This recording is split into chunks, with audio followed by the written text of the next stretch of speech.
Hi. Um, I am so happy to be here, everyone, with celebrating with Lit World, World Read Aloud Day. It's sort of like kind of it feels like I'm just sort of in the center of the whole thing because of their creation of World Read Aloud Day. And it's so amazing. I've sort of been a part of it in different ways over the years as an author. And now I know a lot of people who are part of this amazing organization, and I've only kind of deepened my relationship with Lit World, but I've watched World Read Aloud Day evolve into this, like, it's just this holiday that people who just love reading and stories and appreciate involvement on all over the world, every different age. It's something that we can all come together and celebrate. And at a time right now where sometimes it doesn't feel like there's a lot to celebrate, it's just only needed even more. The way we can all share our stories, hear our stories, believe in our stories, and empower ourselves with our stories. And I think, reading aloud for me is, something I've done my whole life and in so many different ways, just like the idea of what it means to read aloud. So I've done it as a parent to my children. I've done it for myself as a younger person, even learning to read. I do it when I write, and I sometimes just sort of hear my story in a different way that I'm creating. I read it aloud. And so I think of all the different ways. And then, of course, I've been on the other end as a child and all the way through an adult, listening to stories read to me. And there's something that happens when somebody reads you a story, where you can just kind of, you sort of relax into it and you let it flow over you and you let it take over your mind, however it takes over your mind. And it's just really a beautiful connection. And I remember being a child, being read to by my parents and school teachers, librarians, all the amazing people that take the time to share these stories aloud. But even as an adult, I go to readings all the time and I hear my colleagues read aloud. And it's just something that I've been doing very young until now, both reading aloud and being read to. So I'm really excited to just celebrate with you and read aloud to you, and just appreciate what this day means. So thank you, Lit World, for having me today, and everybody who made this happen. But I'm going to show you a little bit. I'm going to read today from my chapter book series. A lot of people know me for the book, The Night Diary, which of course I have here, The Night Diary. And oops, it's like, okay, there we go. The camera's a little different on this one than my Zoom, so everything's a little backwards. But so I have The Night Diary here, and people are familiar with that story, or some people are, about a 12-year-old girl who has to leave her home during the partition of India. And it was inspired by my father's own journey with his family when he had to leave his home during the partition of India. So that was actually a story that was told to me by my father growing up, and my aunts and uncles and other family members. So that was actually a story that I heard aloud from a different part of the world, because I didn't grow up in India.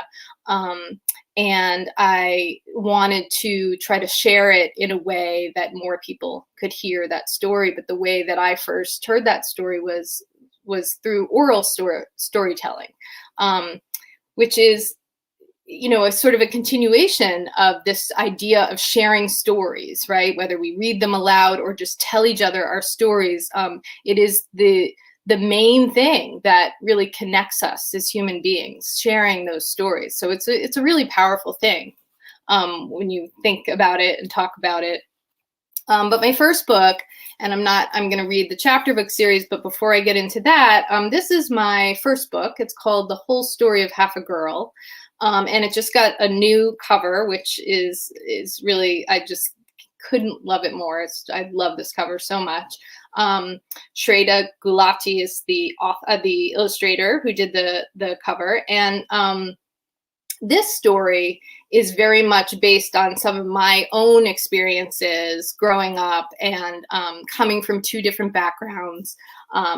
You know, my father, his background, so my Indian identity, and then my mother was born here, and she's Jewish, and she was born in New York, and my parents met and then raised me and my sister in Connecticut. And so I often felt like, you know, sort of the only one with my identity, and I didn't know if people were really interested in kind of my story in that way when I was growing up. And so I didn't know I'd become a writer, but it felt really empowering to figure out a fictional story, though a lot of things happen in that book that didn't happen exactly to me, but to inspire a story that more people could connect to, relate to, because when I was growing up, I didn't find that not only in my community, but also in the stories that I was being told. And I loved everything that I was reading, but I never felt that I could, you know, we hear this a lot, that I could sort of see myself in a book. And so I wanted to kind of write that book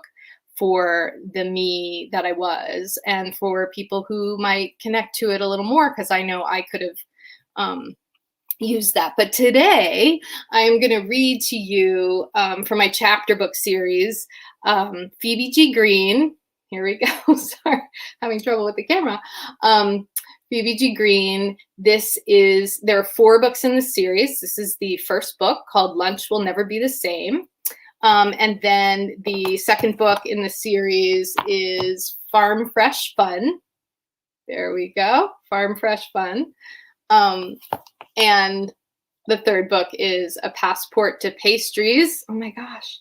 I must have some visual spatial things going on. Passport to Pastries. And then the fourth book, which is coming out a little later in February, is called Cooking Club Chaos, where Phoebe starts her own cooking club. And so Phoebe is a little departure maybe from some of my other work, but Phoebe is an interesting combination of things for me. So I came up with the idea of Phoebe a while ago when I had young kids, and I was looking at food culture in this country. And I was thinking about how I grew up, you know, because I had 2 different cultures in my family. I had different traditional foods on either side of my family. And I really used food as a way to connect to different sides of my family. So sometimes I felt, you know, on the Indian side of my family, my cousins had 2, you know, sorry, there's something coming up on my screen. Okay, sorry about that. 2 different sides of my family, so I would connect with food. And so sometimes maybe I didn't feel the same as some of my cousins who maybe had 2 Indian American parents, or my other cousins who had 2 Jewish parents and they had a bar mitzvah or a bat mitzvah and I didn't, and I felt different. But food was something that I really knew and loved and felt comfortable, and it was different ways that I could express my identity. So I always say my favorite comfort foods are, Jewish matzo ball soup, my grandmother's recipe, and samosas, or my aunt's recipe for sai bhaji, which is this Sindhi spinach dish that I love. So those were the things that I was able to really express my identity and connect with my identity. And then my parents just love food. So we grew up eating all kinds of foods. And when I had young kids, I noticed that there was a lot of almost fear around trying different foods. And it was, in some ways, it's a different way you can sort of make somebody feel kind of other, that if you bring food to the cafeteria and it's different from everybody around you, people often react negatively to that. Ew, what's that? It's weird. And so I sometimes felt like that bringing my lunches, and I felt this pressure to sort of conform to what other people were bringing, and went home and begged my mom, so can I bring a bologna sandwich and Pringles? There's nothing wrong with the bologna sandwich and Pringles. It can be exactly what you need at that moment. But ultimately I felt like I didn't want to express that to my kids, and I really wanted them to have a really well-rounded sense of all different kinds of foods. And when we would go to a restaurant and it would say the kids menu is macaroni and cheese and a hot dog and a hamburger, and that's like what you're supposed to like when you're a kid, I was always kind of pushing back at that, and letting my kids kind of try different things, and if they wanted the mac and cheese, great. We all want some mac and cheese sometimes, and we all need some mac and cheese sometimes. But I wanted kind of a broader view and to get rid of some of that fear around trying different foods. So Phoebe is sort of lit up when a girl from France moves to town, and she brings all these really beautiful lunches that have ingredients and dishes that Phoebe hasn't really seen before. She has a pretty set schedule in her family of what they eat, and it's kind of the same thing every week. And then she, has the cafeteria food, and it's not very good. And then her friend Sage, she's seen some different foods at his house because his father has an Italian background, his mother has an Indian background. So she's seen some of those foods. But ultimately, she's looking for even a bigger exploration. And I wanted to kind of get away from that sort of story that kids are like, ew, yucky green food and vegetables and blah. I wanted to sort of create a character that really took pleasure in exploring a lot of different kinds of foods. So when Camille moves to town, that kind of awakens Phoebe. But Sage really is happy with his very kind of plain foods that he likes to eat. He's what would be called sort of a choosy eater. And so she feels a little caught in between this like new exploration and what she's always done with Sage. So it's not just about food and exploring food, but it's about friendship. And Phoebe, she just like says whatever she wants to say. And she kind of gives herself that freedom. And I was actually a really shy kid growing up. So I didn't do that as much. And so Phoebe's almost like the way I wish I could have been sometimes. So with all of that said, I will start with the first chapter of the first book, Lunch Will Never Be the Same, and read you a little bit of that, because it is World Read Aloud Day, not Veera Talk Day, right? So, and I'll show you the illustrations. And so this book was also just re-released this fall, and the fourth book is coming out in February, and Christine Almeida did a fabulous job doing new illustrations on the cover and inside. So I'm excited to show it off. It's sort of given the series a new life. So I will show you. So chapter 1, and I'll show you the illustrations first. There we go. There's Phoebe with her lists, because she likes to make lists. My name is Phoebe. Sometimes my parents call me Phoebes, but my whole entire name is Phoebe Gertrude Green.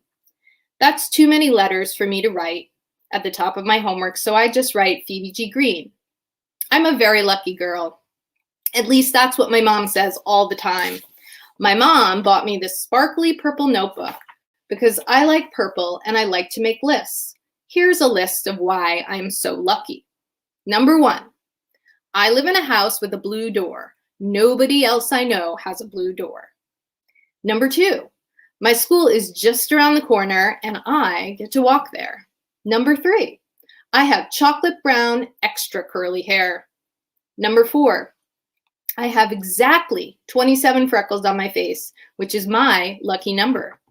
Number 5, I have a best friend named Sage, who's a boy, if you were wondering.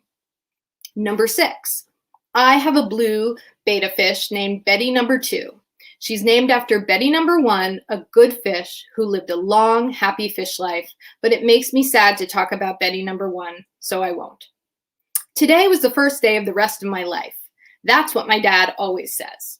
I started 3rd grade and I wasn't even nervous because my new teacher, Mrs. B, had the curliest, reddest hair I've ever seen and played the guitar. So I'm just going to show you some illustrations of the characters. There's Mrs. B with her guitar and her curliest, reddest hair. And there's Camille up there and Sage down here, right here. So those are the main characters. My older sister, Molly, who's 13 and thinks she rules the world, had Mrs. B as her 3rd grade teacher too, and said she's totally cool. Also, Sage was in my class. Double also, I had a new girl in my class from France named Camille, who was very tall and looked very embarrassed. because her cheeks are always red. Mrs. B did the coolest thing today. She covered the whole wall with brown paper and told us to go to it, which meant we could paint anything we wanted about our summer. I thought and thought about it because you don't get many chances to paint on the wall in your classroom. Mrs. B came up to me and smiled. Phoebe, do you need help deciding what to paint? Well, I said, we went to the beach and we went to the fair. I can't choose. Which trip is clearer in your mind? Then it will be easier to paint. So I painted myself throwing up after I ate too much cotton candy at the fair. Sage also painted me throwing up because I guess it was clear in his mind too. Phoebe, that certainly is a clear painting, Mrs. B said after looking at it. Isn't Mrs. B the best? And here is Phoebe's interpretation of her clear summer experience. So you can see that, which I love the illustration because it's pretty funny. Then at lunchtime, Camille brought the weirdest lunch I have ever seen. I had to do a whole separate list for it. Number 1, a tiny loaf of bread wrapped in a cloth napkin. Number 2, a piece of cheese with blue dots on it that smelled funny. Number 3, a green salad in a little plastic bowl with tan-colored beans and pieces of meat. When I asked her about it, Camille told me it was a butter lettuce salad with pieces of duck in it. She said this very quietly. Who puts butter on their lettuce and eats a duck? That sounds a little crazy to me.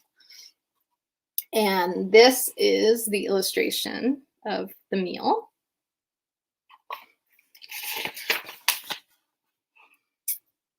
Number 4, a small box of strawberries that she sprinkled with powdery sugar. One of my soggy noodles slipped off my plate and splattered on the floor. Sage took one look at Camille's lunch and pointed at the cheese with blue dots on it. That cheese smells like rotten eggs, he said. Camille looked down at her lap and started turning red. Sage, I said, pointing at him because sometimes Sage needs to be pointed at. Just saying, he said. His older brother says that all the time. Well, say something else, I told him and smiled at Camille. Her face was still a little red, but a happier red this time. Sorry, said Sage.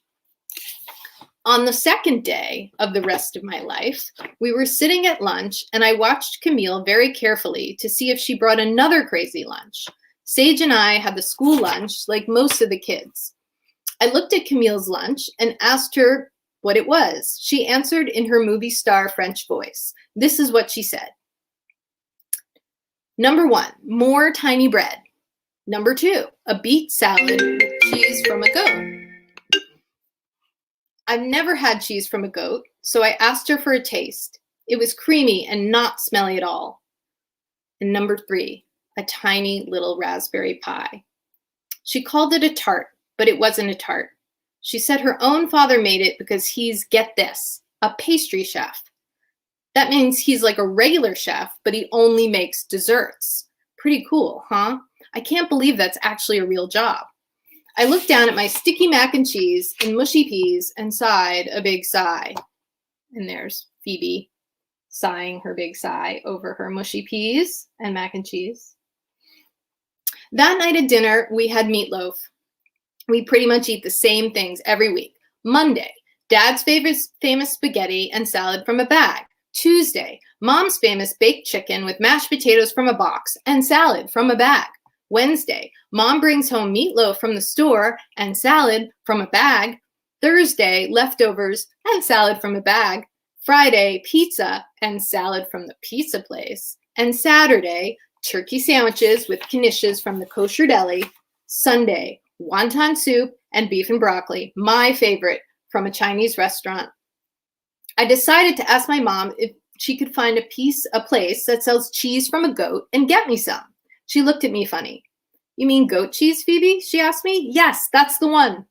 Sure, but where did you have goat cheese? She asked. A girl from France had it at school. She also ate a duck. Huh, my dad said. And this is Phoebe in her at her family table eating dinner with their salad from bag. Huh, my mom said.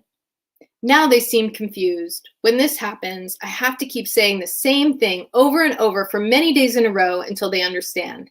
I might as well be speaking in French. So that is chapter 1. And I am going to read a little of chapter 2, and then I'll see if any questions pop up. So just to talk a little bit about chapter 1. So that was kind of, oh, there are a few questions. Okay. So I want to answer some questions. So I'll give that a pause, and I will wait to hear some questions. Okay. What comes first for you, the plot or the characters? That's a really interesting question. I think what actually comes first for me is some kind of idea, right? So my first book, my idea was like, I wanted to write a book kind of based on some of my own experiences and the way I grew up. And Night Diary, I wanted to write a book based on some of my father's experiences. And Phoebe G. Green, I wanted to write a story about, how do we celebrate and kind of counteract some food culture in what I see around me. So that's the idea. And then I actually start thinking about the characters of who could kind of play out that idea. And then I think of the plot. So I think that's kind of my order.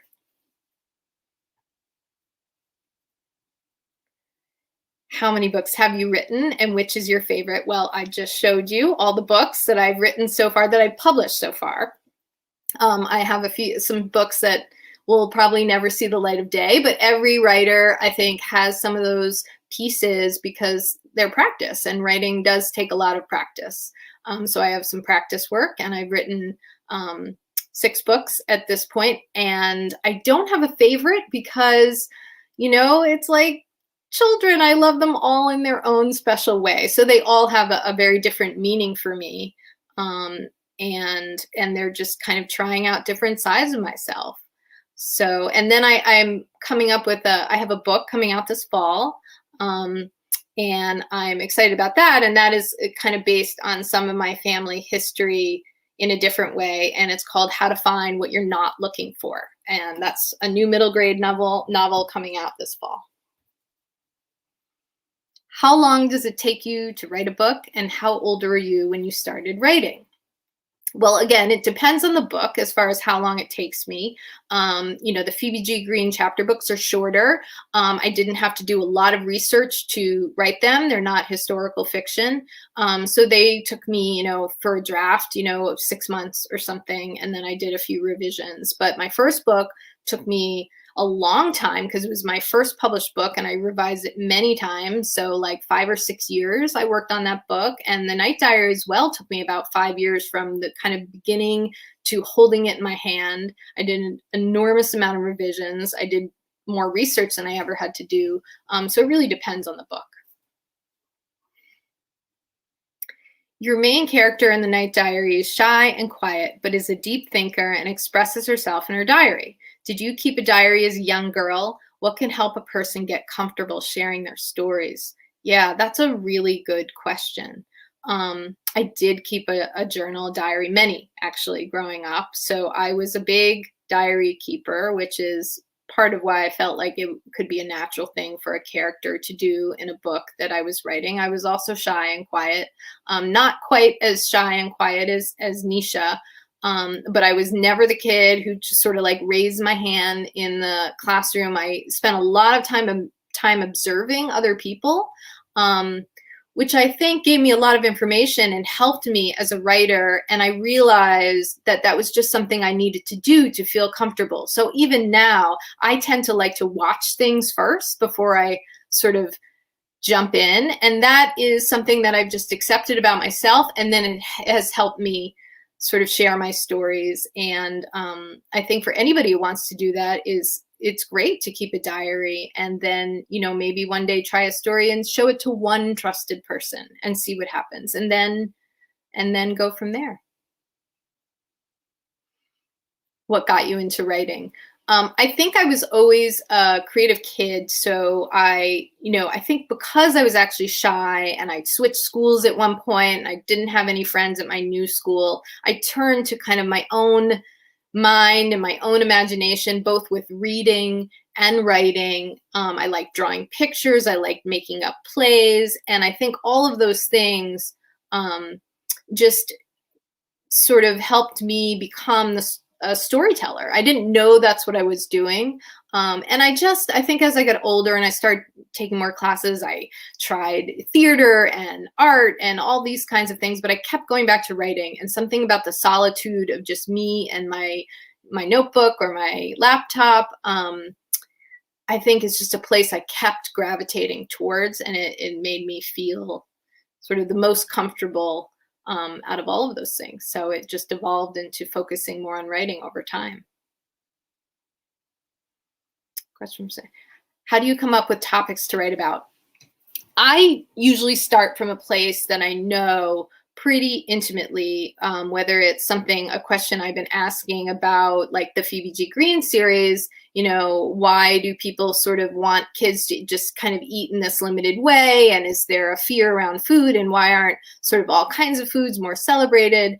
So that was a question that I was kind of facing as a mother with young kids in a way. The Night Diary, of course, is based on my family history. So that was something that I was sort of taking from that personal place. And then my first book was very much, a lot of the things that I grappled with and went through growing up. So I like to start in a really a place that I feel very connected to. It doesn't necessarily mean it happened to me exactly, but that I feel very connected to, and then plant that seed and grow the story from there. And wherever the story goes may ultimately end up being sort of further away from my own experience, but I like to start from a very real, connected place. Grade 3 from student question. What is your favorite food in the entire world? If only I could choose one. Oh my gosh. I mean, I love all kinds of Indian foods. I love all kinds of, more classic, like Jewish foods. I love so many different kinds of Asian foods, dumplings. I like, I don't know. I love pizza. Like I love pizza and homemade pasta. So the problem is I love almost like just so many different kinds of foods. That's the problem. Did anyone inspire you? So many people inspired me.